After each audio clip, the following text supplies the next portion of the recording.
Hi, I'm Johnny. This is Kingston, this is Tane, and we're all brothers. And we live at Ōnuku. It's really good, living up the hill from the marae. I feel like we felt welcomed the first time we were here. It's fun hanging out with all the cousins. What's the first thing you guys use energy for?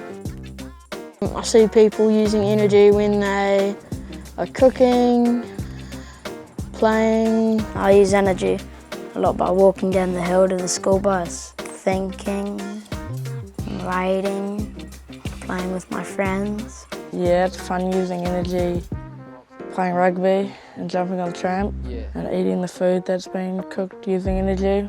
Where do you think the energy comes from? Garden up the hill, that's getting energy from the sun, making food for us all to eat, and that's giving us energy to go play on the tramp or run around, swim. Yeah, I see people like watering the garden or people preparing the food, going out on boats and going diving for it all. And if there wasn't the sun, then there'd be no food. I think it's pretty cool how you can see all the different types. Like you can see the sun making it with the food, or you can see people cooking it with the energy.